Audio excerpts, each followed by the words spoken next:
The baby kicked so hard I nearly dropped the last $20 bill in my trembling hands.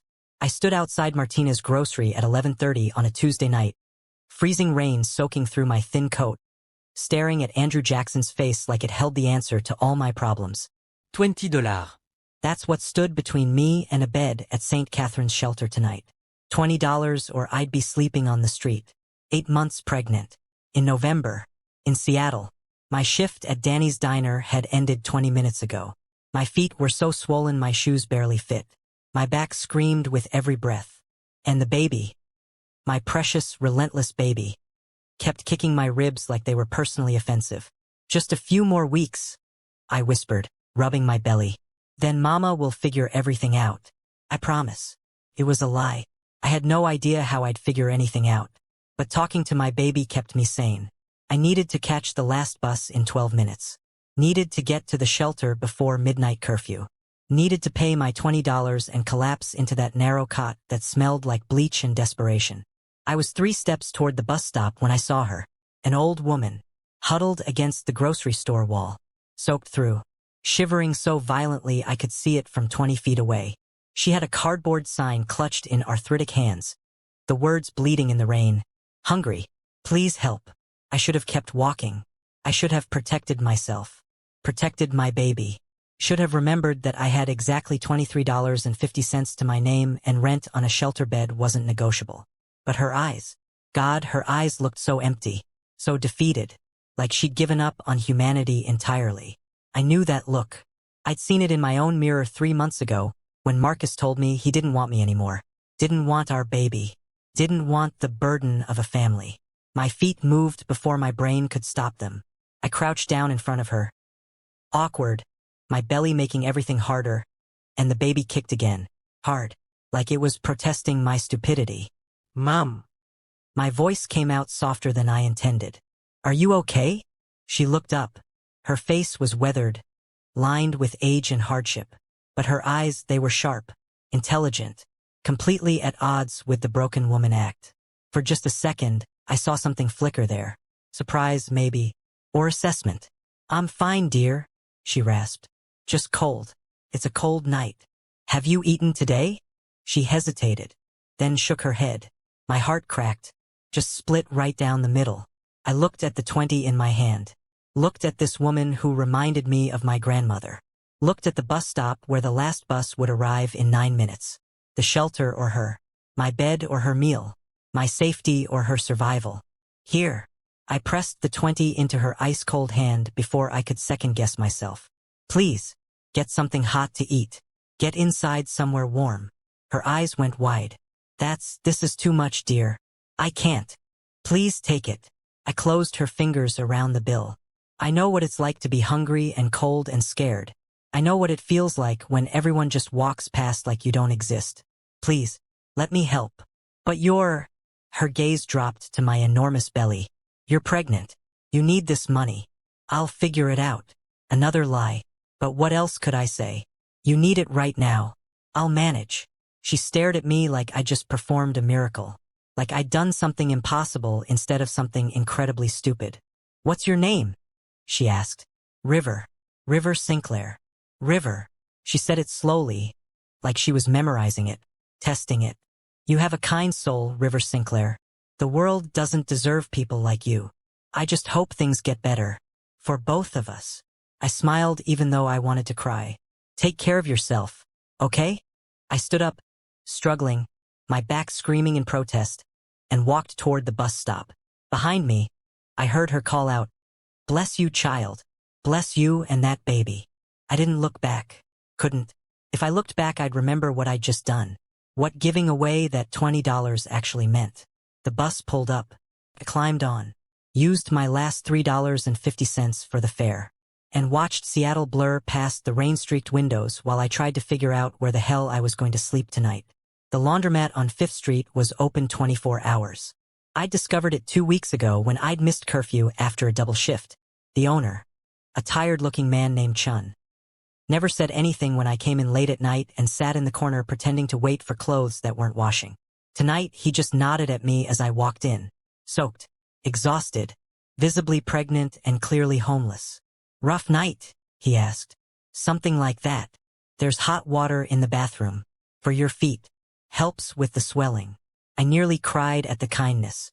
Thank you. I filled a bucket with warm water and sat in the plastic chair in the corner. Slipped my shoes off. My feet were so swollen they looked like balloons. Angry. Red. Painful. I put them in the water and nearly sobbed with relief. The baby kicked. I put my hand on my belly. I'm sorry, little one. Mama made a stupid choice tonight. But I couldn't leave that woman in the cold. You understand, right? I rubbed gentle circles. When you're born, I'm going to teach you to be kind. Even when it's hard. Especially when it's hard. Because that's what makes us human. That's what makes us good. The baby kicked again. Like agreement. Like forgiveness. I must have dozed off because the next thing I knew, pain ripped through my abdomen. Sharp. Breathtaking. Terrifying. I gasped. Gripped the sides of the chair. Breathed through it. Contractions. No. No. Not yet. Not now. I wasn't due for 4 more weeks. Another contraction. Stronger this time. I looked at the clock. 3:17 in the morning. I was alone. In a laundromat. 8 months pregnant. Having contractions. I pulled out my phone with shaking hands. 3% battery. No one to call. No money for an ambulance. No insurance for a hospital. I counted. Timed them. Breathed through them. They were coming every 8 minutes. Then 7. Then 6. I was going into labor. Early. Alone. Terrified. Please. I whispered to my baby. To God. To anyone who might be listening. Please, not yet. I'm not ready. I don't have anything ready. Please. And somehow, miraculously, the contractions slowed. Then stopped. False labor. Braxton Hicks. My body practicing for the real thing. I sat there shaking. Crying. Utterly terrified. Because next time might be real.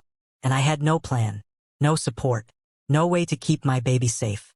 I stayed in that laundromat until 6 in the morning. Until the sun came up and I had to face another day of pretending I had my life together. My shift at Danny's Diner started at 7. I'd worked there for 2 months. Ever since Marcus left and I needed money desperately. Danny was a good man. Didn't ask questions. Paid me under the table. Let me take home leftover food at the end of my shifts. I showed up looking like hell. My uniform was wrinkled. My hair was a mess. My eyes were red from crying. Rough night, River? Danny asked, concern in his voice. Just tired. I'm okay. You sure? You look. I'm fine. Really? I forced a smile. Let me just get started on the morning rush. I made it through 2 hours. Served coffee. Took orders. Smiled at customers who didn't see me as human. Just as service. Then she walked in. A woman in an expensive suit. Designer everything. She looked completely out of place in Danny's Diner where the most expensive thing on the menu was the $8 breakfast special. She walked directly to me. River Sinclair? I froze. Yes. My name is Patricia Chun. I represent Helena Wolf. She'd like to meet with you today. She's very grateful for your kindness last night and would like to thank you properly. My brain short-circuited. I'm sorry, who? Mrs. Wolf. The woman you helped outside Martinez's grocery last night. She'd like to speak with you. She'll compensate you for your time, of course. I'm working. I can't just. $500 for 1 hour of your time. I nearly dropped the coffee pot I was holding. $500? Plus transportation will be provided. And lunch. Mrs. Wolf is very insistent that you eat a proper meal. I looked at Danny. He was watching from behind the counter. Go, he said. I'll cover your tables. If someone's willing to pay you that much just to talk, you should take it. But, River, you're 8 months pregnant and living in a shelter. Take the money, please. Patricia Chun was still waiting. Patient. Professional. Okay. I heard myself say. When? Now, if possible. The car is waiting outside. I looked down at my wrinkled uniform, my swollen feet in cheap shoes, my complete lack of anything resembling professional. I'm not exactly dressed for. Mrs. Wolf doesn't care what you're wearing. She cares about who you are. And from what she told me, you're exactly the person she's been looking for. I didn't understand what that meant, but $500 could change everything. Could get me back into the shelter for 2 weeks. Could buy diapers. Could maybe, possibly, give me a chance. Okay, I said again. Let me just grab my things. The car was a Mercedes. Black, sleek, expensive. The kind of car I'd only ever seen in movies. The driver opened the door for me. I climbed in awkwardly, my belly making everything difficult. The leather seats were soft, warm. There was bottled water waiting. Classical music playing softly. I'd never been in a car this nice in my entire life. We drove through Seattle, away from the industrial area where Danny's Diner was located, through downtown, past the Pike Place Market, into neighborhoods I'd only ever seen from bus windows. Mansions, actual mansions with gates and security and grounds that went on forever. We pulled up to one of the largest, a modern architectural masterpiece, all glass and steel and clean lines. Beautiful, intimidating. Patricia led me inside. The interior was stunning. High ceilings, expensive art, furniture that probably cost more than I'd make in my entire lifetime. Mrs. Wolf is waiting for you in the sunroom, Patricia said. Right this way. The sunroom was warm, bright, filled with plants and natural light. And sitting in an elegant chair, wearing a cashmere sweater and perfectly tailored pants, was the woman from last night. Except she looked completely different. Clean, healthy, wealthy, powerful. River, she said warmly, standing, coming toward me. Thank you so much for coming. Mom, I don't understand. Last night you were testing someone. She gestured to a comfortable chair. Please, sit. You must be exhausted. He said. My body nearly wept with relief. There was a table beside the chair, full of food, real food, pastries, fruit, sandwiches. There. Please eat, Helena said. You look like you haven't had a decent meal in weeks.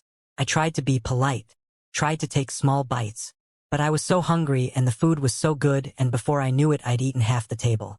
Helena watched with satisfaction. Good. You need to keep your strength up. For the baby. I'm sorry, Mrs. Wolf, but I really don't understand what's happening. Patricia said you wanted to thank me. But I'm dying, River. The words hit me like a physical blow. Helena smiled sadly. Stage 4 cancer. I have maybe 6 months if I'm lucky, 3 if I'm not. And I have one son. One brilliant, stubborn, emotionally damaged son who refuses to let anyone close to him, who's convinced himself he's better off alone. And I'm running out of time to prove him wrong. I didn't know what to say. For the past 6 months, I've been conducting a test. I dress as a homeless woman. I go to wealthy areas. I approach well-dressed omegas, the kind my son's social circle would consider appropriate matches. And I beg for help. You've been testing people. 127 of them, to be exact. Do you know how many helped me? Truly helped me. Not just through change at me while filming for social media. I shook my head. 0. Until you. Helena leaned forward. You gave me your last $20, River. You needed it desperately. I could see that. You were soaked, exhausted, visibly pregnant. And you still stopped. You still saw me. Not a homeless woman. A person. Tears were burning my eyes. You were cold. I couldn't just. That's exactly why you're here. Because you have a genuinely good heart. Because you see people as people. Because in a world full of cruelty and indifference, you chose kindness. Even when it cost you everything. What does this have to do with your son? Helena's smile was sad. Beautiful. I want you to meet him. One dinner. That's all I'm asking. If there's no connection, you walk away with $10,000 for your time. If there is a connection. She trailed off. Well, we'll see. My brain couldn't process this. $10,000? Just to have dinner with someone. Whether anything comes of it or not. Just meet him. Please. Let me see if the goodness I saw in you can reach the goodness I know is still buried in him. I should have said no. This was insane. Rich people didn't just give away $10,000. There had to be a catch. But $10,000 could change my life. Could pay for the birth. Could get me an apartment. Could give my baby a real start. What if he doesn't like me? I'm pregnant. With another alpha's baby. I'm broke. I'm a mess. You're kind. You're genuine. You're real. That's all that matters. Helena took my hand. My son has had every eligible omega in 3 states thrown at him. Beautiful. Educated. From good families.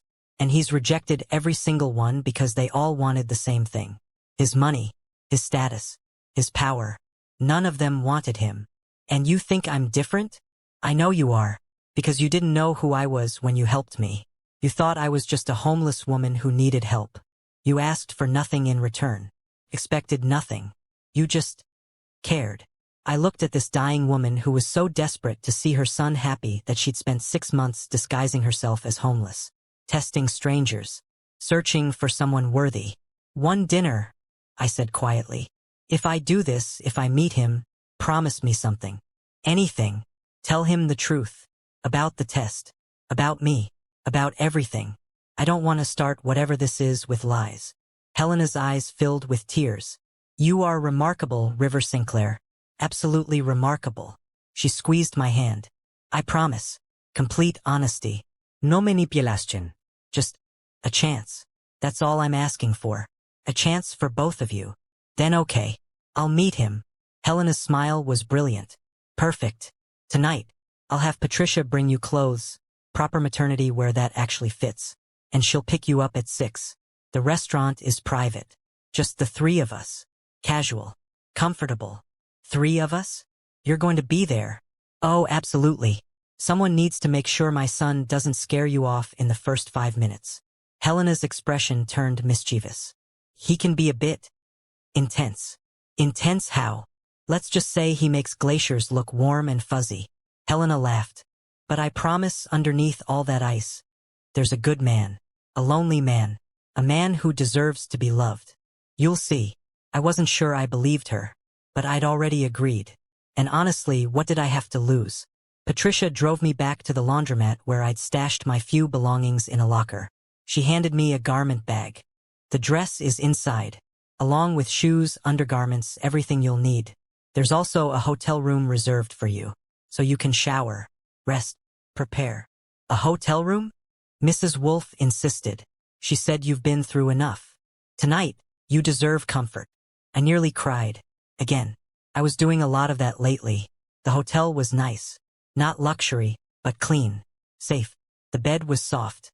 The shower had hot water that didn't run out after 5 minutes. I stood under that spray for 30 minutes, just letting the heat soak into my aching muscles, washing away the grime and exhaustion and fear. When I finally got out, I looked at myself in the mirror. I was a mess. My hair was tangled. My face was pale. My body was swollen and tired and marked by pregnancy. But my eyes were still hopeful, still kind, still believing that maybe, possibly, things could get better. I dried off, opened the garment bag. The dress was beautiful. Soft gray fabric that draped over my belly perfectly. Elegant but comfortable. With it was a cashmere cardigan. Shoes that were actually supportive. Everything in my size. Everything perfect. Helena had thought of everything. I dressed slowly, did my hair the best I could, put on a little makeup from a kit that had also been included. When I looked in the mirror again, I barely recognized myself. I looked pretty, put together, like someone who deserved to be at a nice restaurant, like someone who might be worthy of a billionaire alpha's attention. The thought made me laugh, then made me want to cry. What was I doing? Why had I agreed to this? Because you're desperate, a voice in my head said. Because $10,000 could save you, could save your baby, and maybe because a tiny part of me wanted to believe in fairy tales, wanted to believe that kindness could be rewarded, that suffering could lead to something good. Patricia picked me up at 5:30. We drove to a restaurant I'd never heard of, the kind of place that probably required reservations months in advance. The entire restaurant had been rented out, just for us. Helena was already there. She looked elegant, happy. Hopeful. River, you look beautiful. Thank you for the clothes, and the hotel, and everything. It's too much, Nonsense. It's the bare minimum. Now come sit. Killian should be here any moment. My heart started pounding. Killian. That's his name. Killian Wolf. CEO of Wolf Industries. Worth about $8 billion. Absolutely terrible at social interactions. But he's a good man. I promise. 8 billion. I couldn't even process that number. Mrs. Wolf, I can't. Call me Helena. And yes, you can. Just be yourself. That's all I'm asking. The door opened, and he walked in. I forgot how to breathe. He was gorgeous. Tall, easily 6'3", broad shoulders in a perfectly tailored suit. Dark hair that looked like he'd been running his hands through it. Sharp jawline. And eyes that were the coldest, most intense shade of gray I'd ever seen. He looked like he'd been carved from ice. Beautiful and terrifying and completely untouchable. He stopped when he saw me. Those gray eyes swept over me. Assessing. Taking in the pregnancy. The obvious poverty despite the nice clothes. The nervousness I couldn't hide. His expression darkened. Mother. A word. Now. His voice was deep, cold, commanding. The kind of voice that made people obey without question. Helena stood. Killian, this is River. River, my son Killian. Now, mother. They stepped aside. But I could still hear them. They weren't exactly whispering. He's pregnant. You brought me a pregnant Omega? His name is River. And yes, he's pregnant. So what? So he's already claimed by another alpha. This is. He was abandoned. The alpha rejected the mate bond. River is alone. Vulnerable. And he passed my test, Killian. Out of 127 attempts. He's the only one who showed genuine kindness. I don't care about your test. I care that you're wasting my time with. With what? A good person? Someone who might actually care about you and not your bank account. He's pregnant with another man's child. And that child deserves a father. And you deserve someone who sees you as more than a walking checkbook. Silence. Then Killian's voice. Quieter but no less cold. Fine. One dinner. Then we're done with this ridiculous matchmaking scheme. They returned to the table. Killian sat across from me. His face was carved from stone. His eyes were empty. I apologize for my mother's manipulation, he said. His tone was formal. Distant. I'm sure you're a nice person. But I'm not interested in charity cases. The words hit me like a slap. I should have been hurt. Should have cried. Should have left. Instead, I got angry. Charity case? My voice was sharp. Your mother offered me $10,000 to have dinner with you. If anyone's the charity case here, it's you. You're so rich and powerful you can't get a date without your mommy bribing people. Helena made a choking sound that might have been a laugh. Killian's eyes widened. Like no one had ever spoken to him like this before. I don't need to bribe anyone for dates. Really? Then why am I here?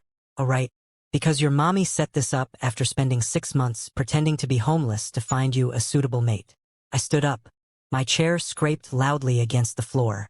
Keep your money. I don't need it that badly. And you clearly don't need someone who actually gives a damn about you as a person. I turned to leave. Wait. I stopped. Didn't turn around. Please. See. I was. A pause. I was rude. Inexcusably rude. Let's start over. Why should I? Because you're the first person in 5 years to tell me off. And I'm curious if you'll do it again. Despite everything, I almost smiled. You want me to insult you? I want you to be honest with me. Everyone else just tells me what they think I want to hear. It's refreshing to hear what you actually think. I turned around. He was standing now, and there was something different in his expression. Not warmth exactly, but interest, curiosity, maybe even respect. I sat back down, slowly, watching him. He sat across from me. Let's start over. I'm Killian Wolfe. River Sinclair. My mother says you helped her last night. Gave her money you couldn't afford to give. She looked cold. Most people would have walked past. I'm not most people. Clearly. He studied me, really looked at me. How far along are you? 8 months. The father, gone. Decided he wasn't ready to be a parent. I kept my voice steady. Rejected the mate bond 3 months ago. Something flickered in Killian's eyes. Anger, maybe. I'm sorry. Don't be. I'm better off without him. Still, that must have been painful. Mate rejection. It was.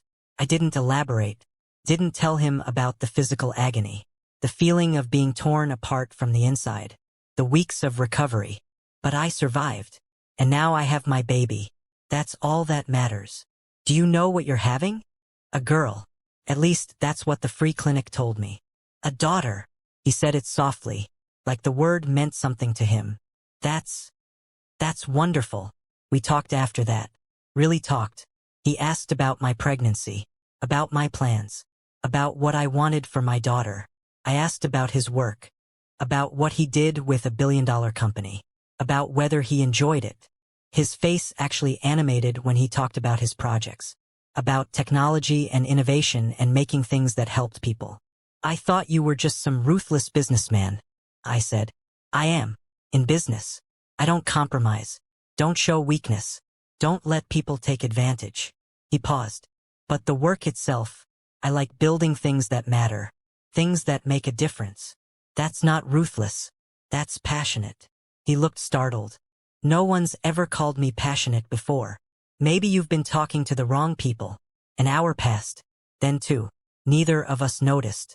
Helena sat at the other end of the table, smiling, watching, occasionally interjecting with embarrassing stories about Killian's childhood that made him actually blush.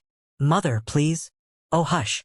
River deserves to know you once built a blanket fort that took up the entire living room and refused to come out for 3 days. I was 7. You were adorable. And stubborn. You've always been stubborn. I laughed. Felt good to laugh. I couldn't remember the last time I genuinely enjoyed myself. Then the baby kicked. Hard. I winced. Put my hand on my belly. Killian noticed immediately. Are you all right? Just the baby. She's very active tonight. May I? He gestured to my belly. I hesitated, then nodded. His hand was large, warm, gentle. He placed it carefully on my stomach. The baby kicked directly into his palm. Killian's face transformed. The ice melted. His eyes went wide with wonder. His mouth curved into an actual smile. That's incredible, he breathed. She's strong. She's a fighter. Takes after her mama.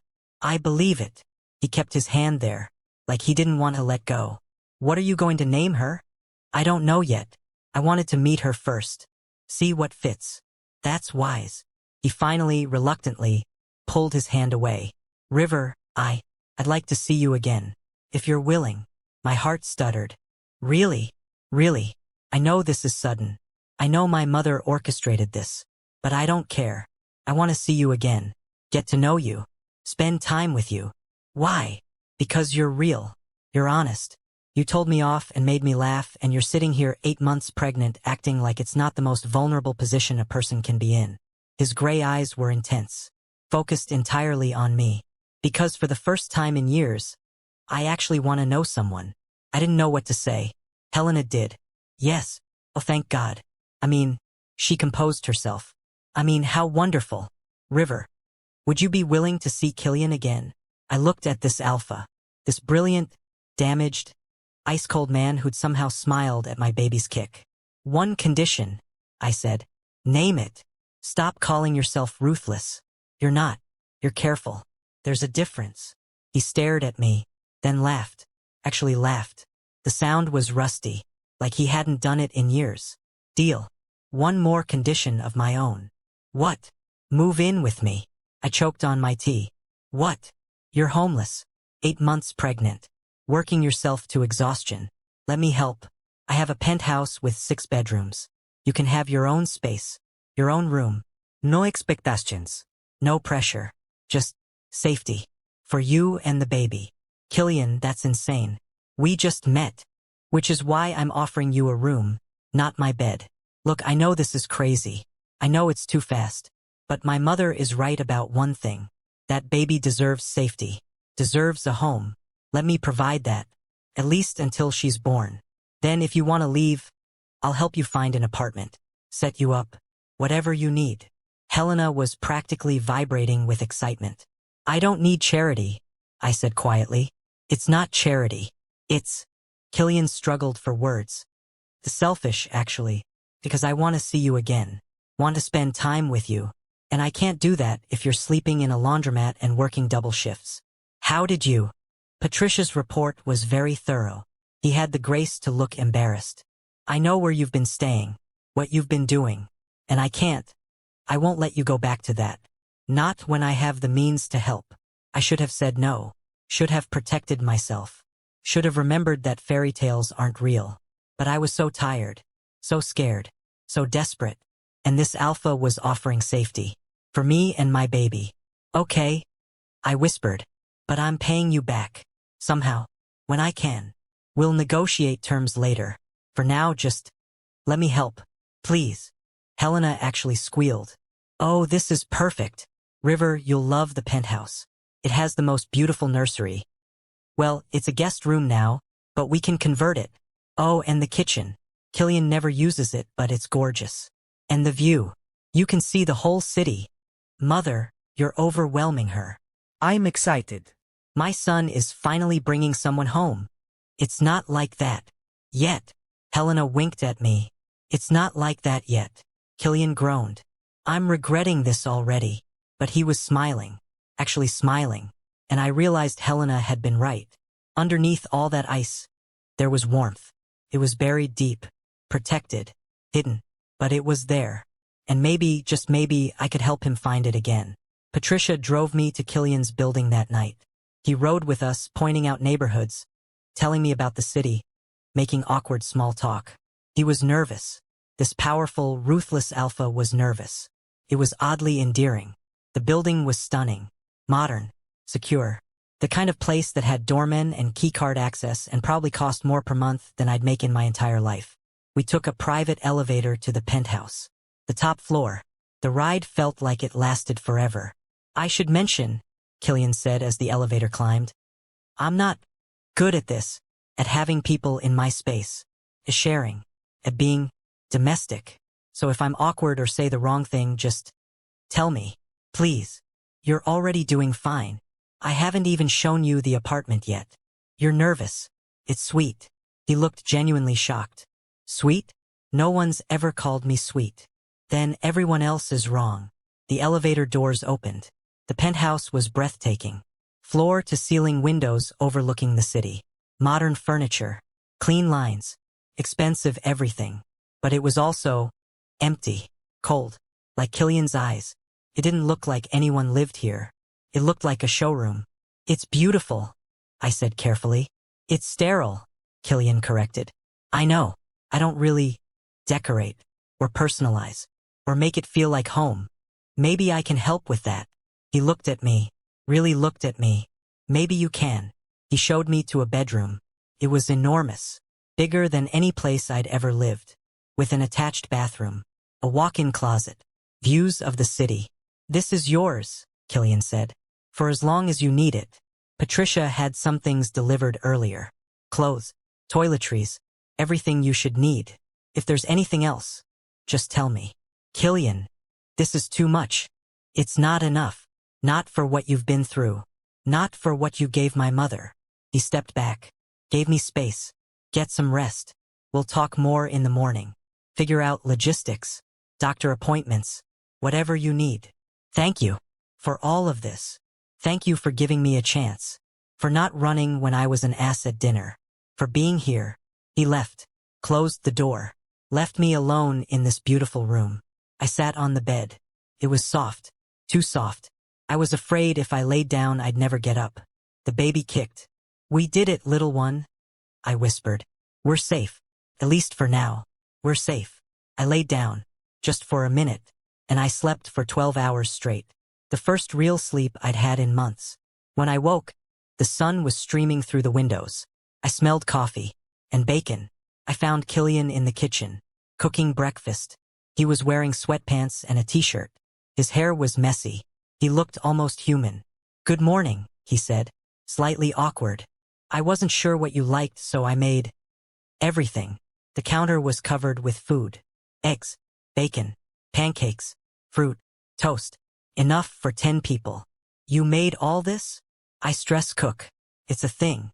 He gestured to a chair. Please, eat. You need to keep your strength up. He said. Started eating. Everything was delicious. Killian watched me with satisfaction. Good. You're eating. Helena will be pleased. Is she coming over? Oh, she's already here. What? As if on cue, Helena breezed into the kitchen. She was carrying shopping bags. Good morning, dear. I brought maternity clothes, and baby supplies, and prenatal vitamins. And oh, you're eating. Excellent. Killian groaned. Mother, I said 9 o'clock. It's 7:30. I know. But I was too excited. River, after breakfast I'm taking you to my obstetrician. The best in the city. We need to make sure you and the baby are healthy. Then we're going shopping. You need proper maternity wear, and a crib, and a changing table, and, mother, breathe. I'm breathing. I'm just excited. My son finally brought someone home. It's not like that. Yet, Helena repeated. Not like that yet. Couldn't help it. I laughed. And Killian looked at me with something warm in his eyes. Something soft. Something that looked a lot like hope. The next few days were a whirlwind. Helena took over.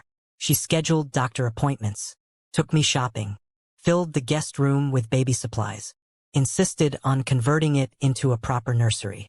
Pink or yellow? She asked, holding up paint swatches. Helena, you don't have to. Yellow. It's cheerful. Killian, what do you think? Killian was in his office, working, but he emerged when his mother called. I think River should choose. Yellow, I said quietly, if that's okay. Perfect. Helena beamed. See? We're all in agreement. Now, about the crib. Killian caught my eye. Sorry. I mouthed back it's okay, because it was. Helena was overwhelming, enthusiastic, pushy, but she was also kind, genuinely kind. She cared.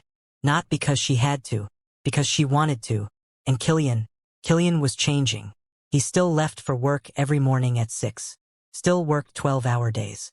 Still had that cold, controlled exterior with everyone else. But with me, he was different. He'd check on me throughout the day, text me random things. Mother says you need more protein. I'm bringing home salmon. Is your back hurting? I ordered a pregnancy pillow. Did you eat lunch? Please eat lunch.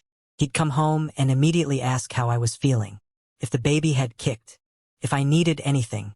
And at night, we'd sit together, sometimes talking, sometimes in comfortable silence, just being together. Helena noticed. Of course she noticed. See? She'd say to me when Killian left the room. I told you, underneath all that ice, he's a marshmallow. He's not that soft. With you he is. River, I haven't seen him smile this much in 15 years. You're healing him. You're making him remember how to be human. I'm not doing anything special. You're being yourself. That's the most special thing of all. 2 weeks passed. Then 3. My due date was getting closer. I was huge, uncomfortable, couldn't sleep, couldn't walk more than 10 feet without needing to pee. Killian was amazing, patient, helpful. He'd rub my feet, help me up from chairs, bring me ice cream at 2 in the morning when I had cravings. You don't have to do all this, I said one night. We were in the living room. I was on the couch. He was rubbing my swollen ankles. I want to. Why? Because you're here. Because you're letting me help. Because for the first time in years, I feel like I'm doing something that actually matters. Running a billion-dollar company doesn't matter? It matters to the economy, to my shareholders, to the people I employ. He looked up at me. But this matters to me. You matter to me, River. You and your baby. I want to take care of you. My heart stuttered. Killian, I'm not asking for anything in return. I'm not expecting you to fall in love with me or stay forever or anything like that. I just care about you, and I want to help. What if I wanted to fall in love with you? What if I already am? His hands stopped moving. He stared at me. What? You heard me. I'm falling for you, Killian Wolf.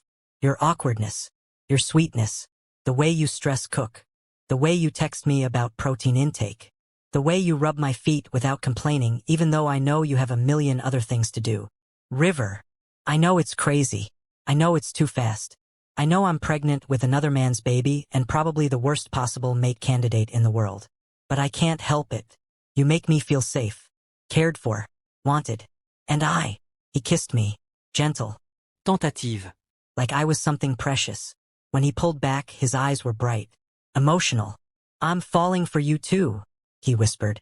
Have been since you told me off at dinner, since you stood up and walked away, since you showed me what real courage looks like. So what do? We take it slow. We figure this out together. We don't rush. His hand went to my belly. And we prepare for this little one to arrive. Because she's going to change everything. In a good way? In the best way. The baby kicked right into his palm. We both laughed. She likes you, I said. I like her too. I like both of you. More than I've ever liked anyone. Even more than your mother? Don't tell her I said this, but yes, even more than my mother.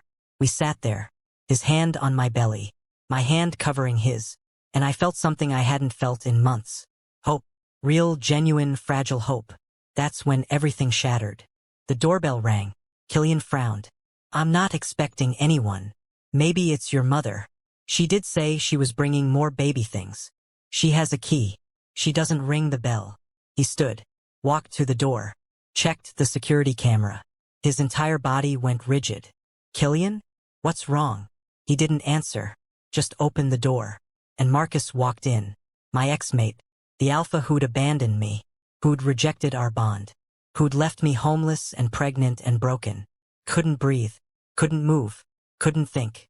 Hello, River, Marcus said. His smile was cruel. Miss me? Get out. Killian's voice was ice. Now. Relax, brother. I'm just here to talk. Brother. The word hit me like a freight train. I looked at Killian, then at Marcus, and I saw it. The resemblance. Same sharp jawline. Same build. Same intensity. Brother. I whispered. Killian's face was carved from stone. Half-brother. My father's bastard. From an affair. Marcus laughed. Such harsh words, Killian. We share blood. Doesn't that make us family? You share nothing with me. Get out. Not until I've said what I came to say. Marcus turned to me. His eyes were cold. Calculating. Did you really think this was a coincidence?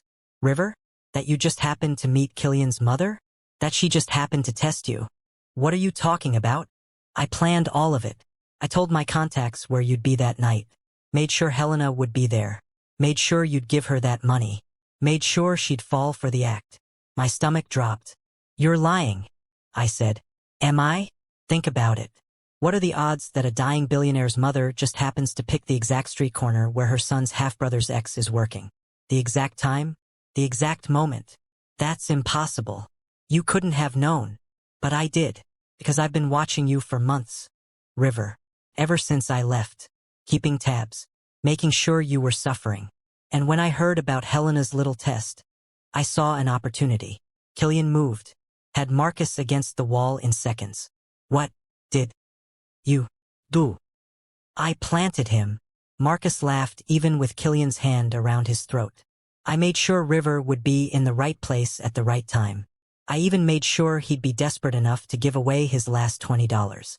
Also Helena would find him. Also you'd fall for him. Also I could destroy you both. Why? I couldn't stop the tears.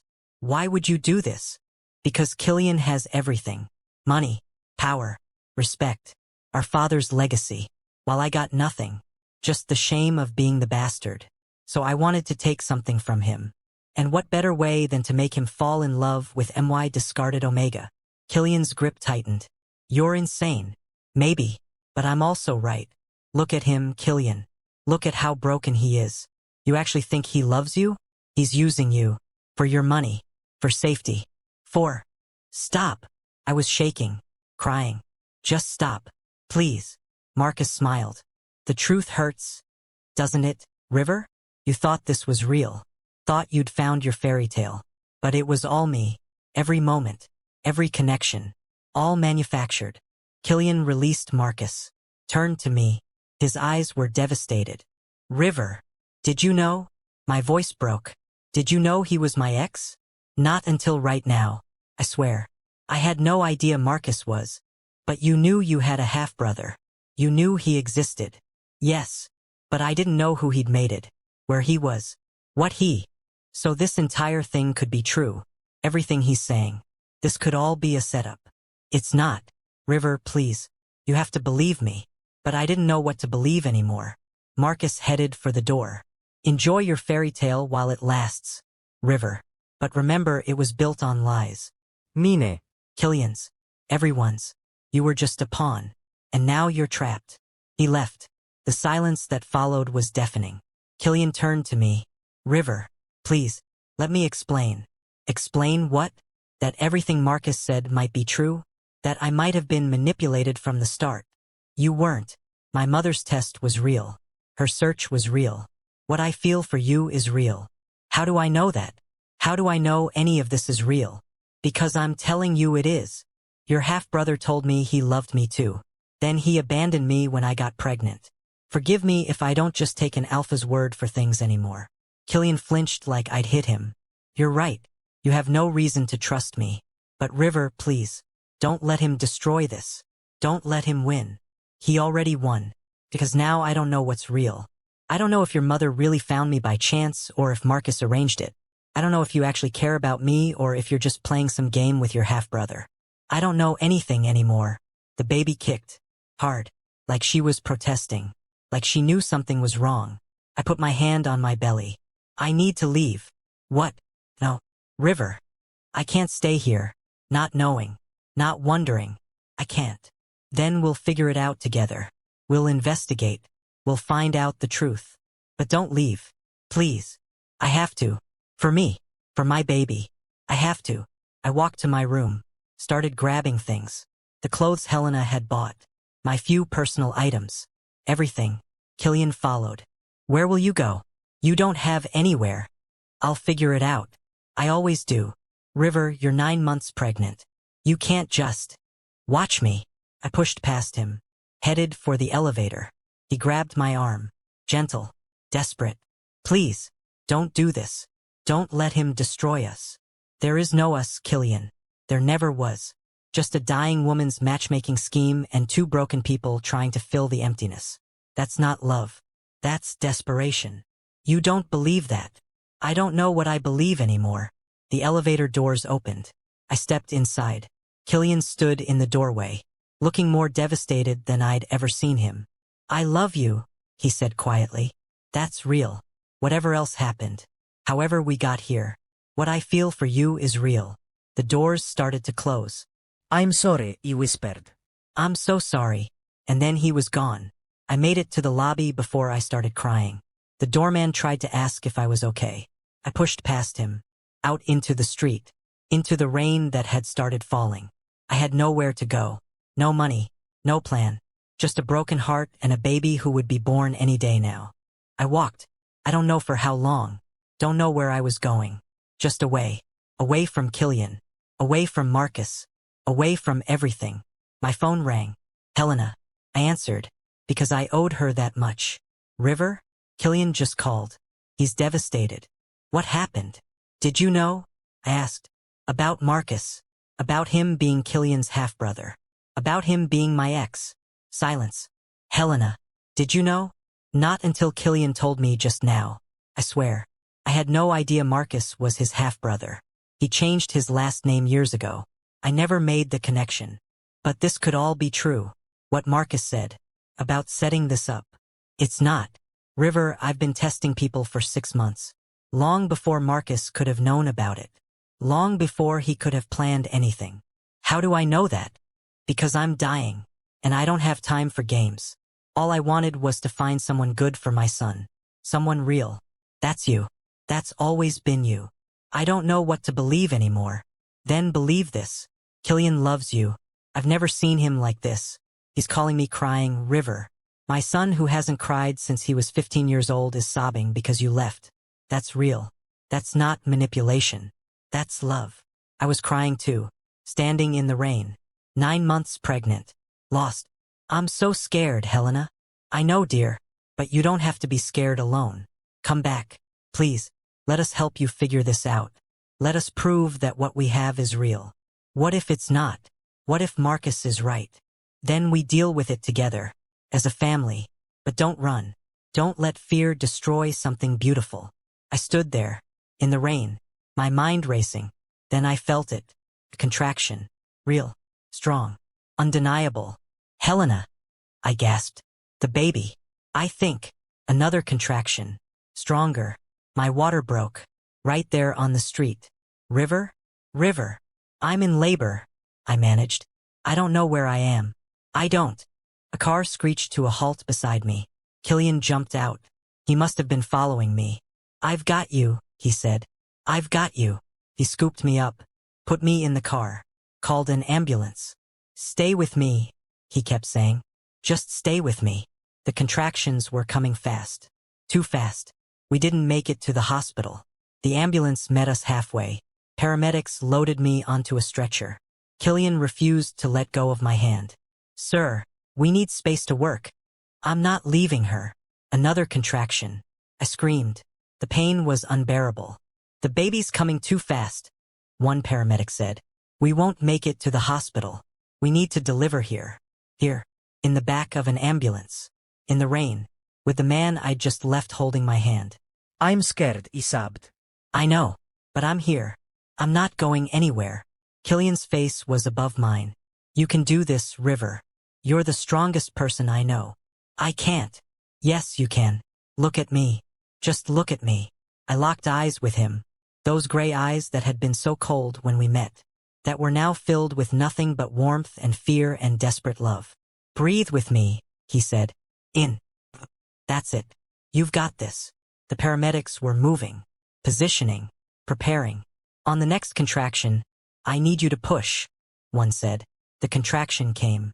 I pushed, screamed, broke Killian's hand with my grip. Again. One more. Pushed again. Felt something shift. Felt pressure and pain and then a cry. Small. Angry. Perfect. It's a girl, the paramedic announced. She's breathing. She's perfect. They placed her on my chest. Tiny. Wrinkled. Beautiful. My daughter. I started sobbing. From pain. From relief. From overwhelming love. Killian was crying too. Looking at this baby like she was a miracle. She's here, I whispered. She's really here. She's perfect. River. She's absolutely perfect. The ambulance pulled into the hospital. They rushed us inside. Got us into a room. Started checking the baby. Checking me. Everything happened so fast. Doctors. Nurses. Machines beeping. People talking. But through it all, Killian stayed. Held my hand. Didn't leave. When things finally calmed down, when the baby was cleaned and measured and declared healthy, when I was stitched up and stable, we were finally alone. Just the three of us. Killian sat beside my bed. The baby was in my arms. Sleeping peacefully. What are you going to name her? He asked quietly. I looked at this tiny life. This miracle. This hope born from darkness. Hope, I said. Her name is Hope. Killian's breath caught. That's perfect. We sat in silence for a moment. Just watching her breathe, watching her tiny hands curl into fists. River, Killian finally said. We need to talk about what Marcus said. I know. I meant what I told you. I had no idea he was your ex. No idea he'd been watching you. No idea about any of it. I believe you. He looked shocked. You do. Yes, because Marcus is a liar. He always has been. He lied to me about loving me, about wanting our baby, about everything. Why would this be any different? But what if some of it was true? What if he did arrange for you to meet my mother? Then we investigate. We find out the truth. Together. I looked at him. Really looked at him.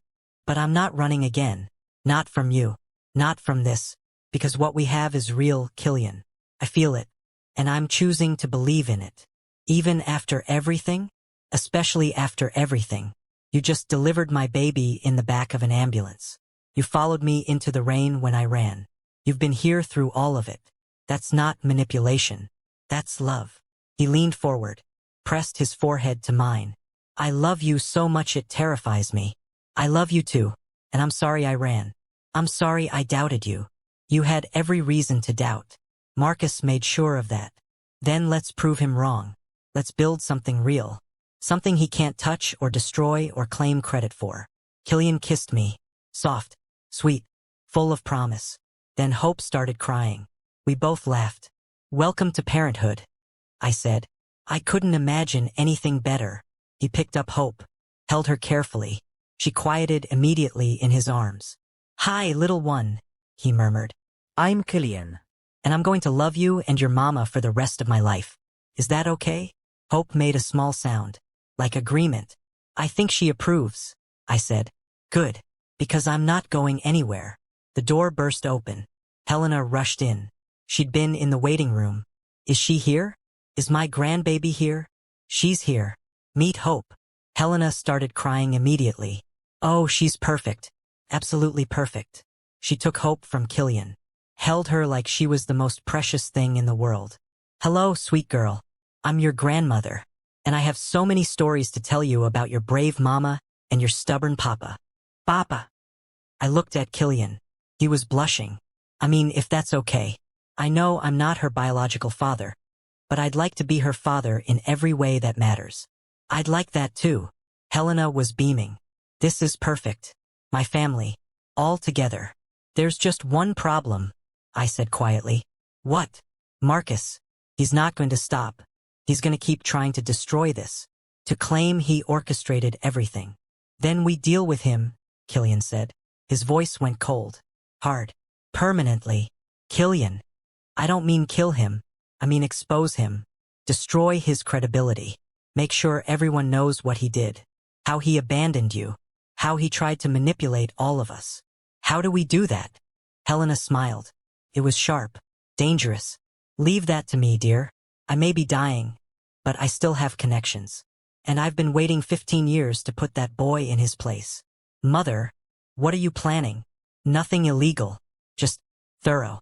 By the time I'm done, Marcus won't be able to show his face in this city. Let alone claim credit for bringing you two together. I should have felt bad for Marcus. Should have advocated for mercy. But he'd abandoned me. Tried to destroy the only good thing I'd had in months. Tried to hurt Killian and Helena. So instead I said, do it. Helena's smile was brilliant. Oh, I'm going to enjoy this. The next few days were a blur. We stayed in the hospital. Hope needed monitoring. I needed rest. And honestly, none of us wanted to leave our little bubble of happiness. Killian barely left my side. He learned how to change diapers, how to swaddle, how to hold Hope while I rested. He was a natural, patient, gentle, completely in love with this tiny human.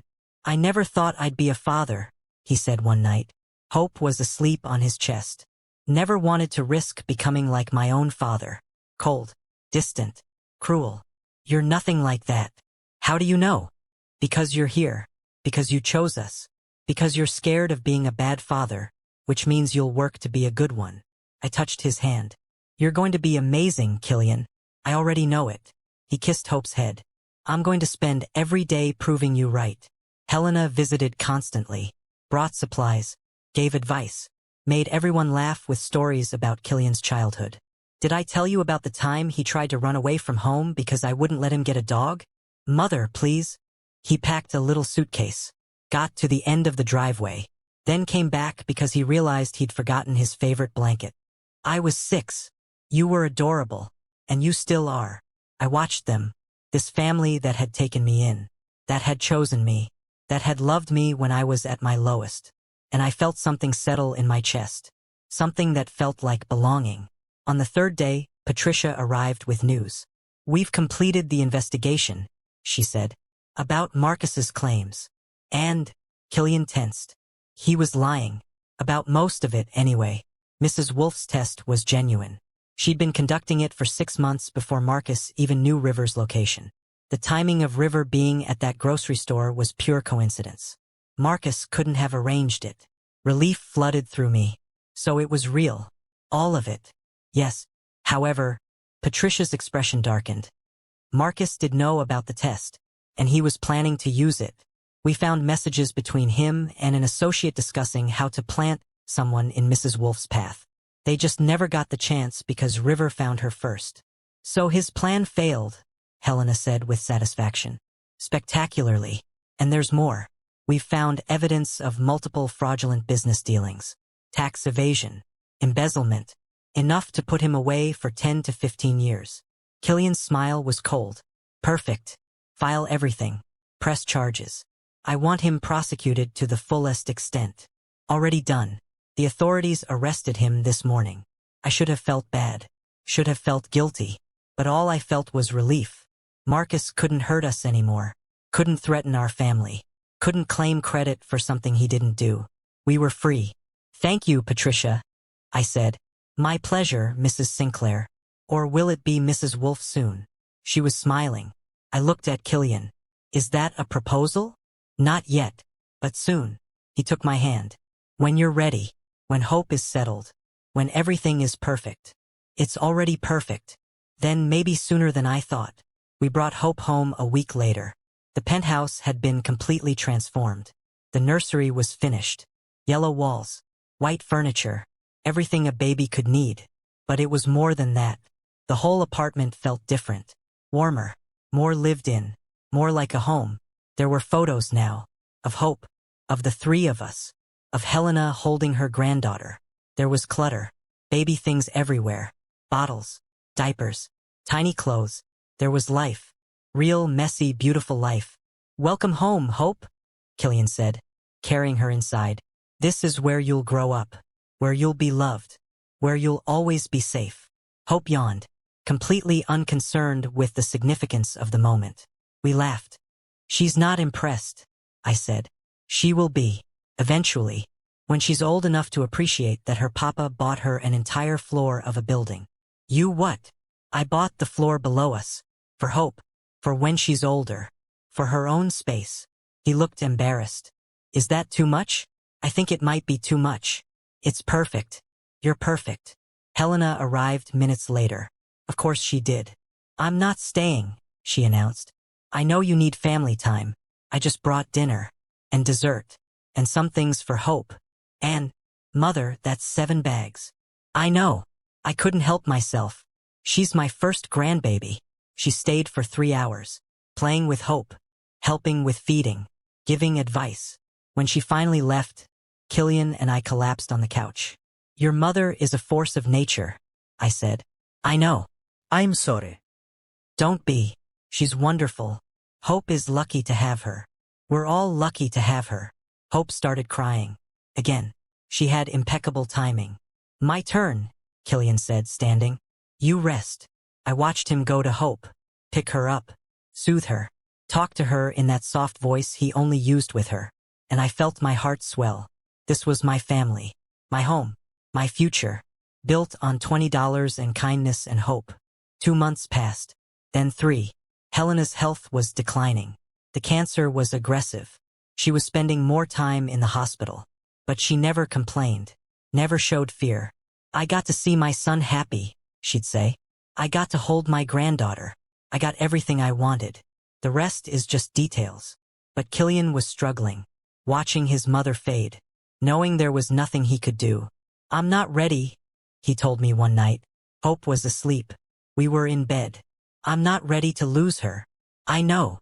She's the only parent I had, the only one who loved me, who believed in me. I don't know how to do this without her." "You're not without her. You have me. You have Hope. You have a family that loves you. It's not the same." No. "It's not. But it's something. And we'll get through this together." He held me, buried his face in my neck, and cried. I held him back. Let him break. Let him grieve. Because that's what love is. Being strong when the other person can't be.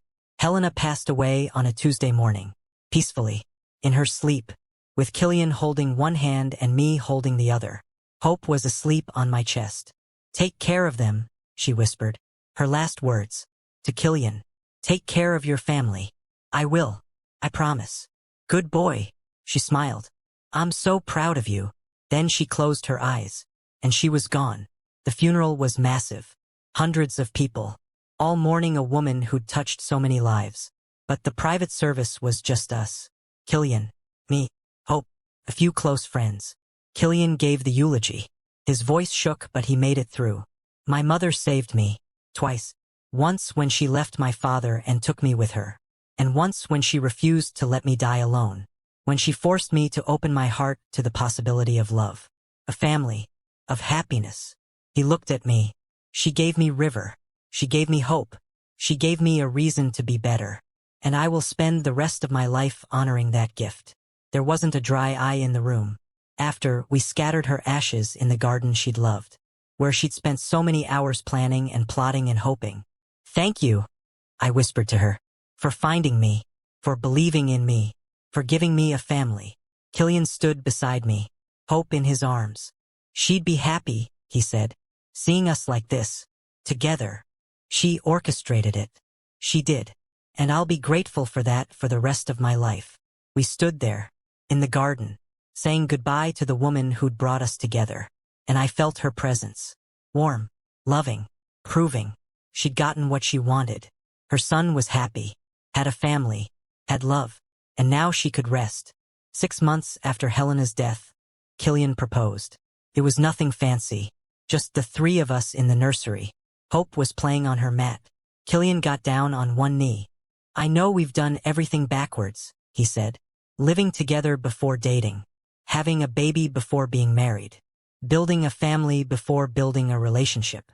But I wouldn't change any of it, because it led us here, to this moment, to this family." He pulled out a ring. Simple, elegant, perfect.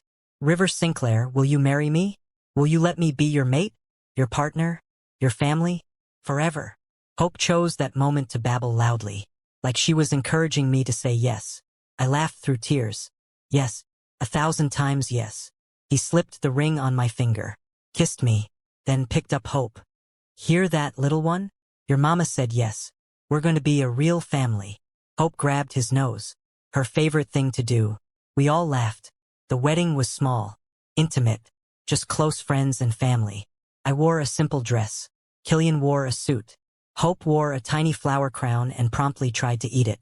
We said our vows in Helena's garden, where her ashes were scattered, so she could be there with us. "I promise to love you," Killian said, "even when you're grumpy from lack of sleep, even when hope has kept us up all night, even when things are hard. I promise to choose you, every day, for the rest of my life. I promise to trust you," I said, "even when I'm scared, even when things seem too good to be true, even when my past tries to convince me this isn't real. I promise to believe in us, in our family, in our love." We kissed, sealed our vows, became official. Hope clapped. She'd just learned how. She had perfect timing. Everyone laughed. At the reception, Killian gave a speech. "A year ago, my mother was dying, and desperate enough to dress as a homeless woman and beg on street corners to find me a mate. Sounds insane. It was insane, but it worked." He looked at me. "River gave my mother $20 he couldn't afford to give. $20 that changed all of our lives. Because it showed my mother that kindness still existed, that good people still existed, that there was hope." He raised his glass. "So here's to my mother, who never gave up on me, who found me the perfect partner, who gave me a family. And here's to River, who showed me that love is real, that happiness is possible, that even broken people can build something beautiful. And here's to Hope, our miracle, our future, our reminder that good things can come from the darkest moments." Everyone drank, cheered, celebrated, and I felt Helena's presence, smiling, proving, happy. She'd done it. She'd saved her son, given him a family, given him love, and now she could rest, knowing her legacy would live on. 1 year later, we stood in that same garden. Hope was walking now, toddling around on chubby legs, chasing butterflies, laughing. Killian was pushing her on a swing, making her squeal with delight. I watched them, my family, my love, my everything. "Thank you, Helena," I whispered to the wind, "for testing me, for believing in me, for giving me this life." I swear I felt her answer, warm, loving. "You're welcome, dear. Take care of my boys." "I will. I promise." Killian came over, Hope on his hip. "What are you thinking about? How far we've come. How different everything is. Do you ever regret it? Giving away that $20. I looked at him, at Hope, at the life we'd built. "Never. It was the best $20 I ever spent." "Second best," Killian corrected. "What's first?" "Loving you. That's the best investment I'll ever make." He kissed me, deep, sweet, full of promise. Hope squealed, demanded attention. We pulled apart, laughing. "Come on," Killian said. "Let's go inside. I'll make dinner." "You're going to stress cook again?" "It's not stress cooking if I'm happy. It's just enthusiastic cooking." "Whatever you say, dear." We walked toward the house, hand in hand, Hope babbling happily. A family built from kindness, from hope, from one moment of compassion that changed everything. I gave a beggar my last $20 while 8 months pregnant. Her son was the Ruthless Alpha CEO, and now he was mine, and I was his, and we were a family, forever. The end.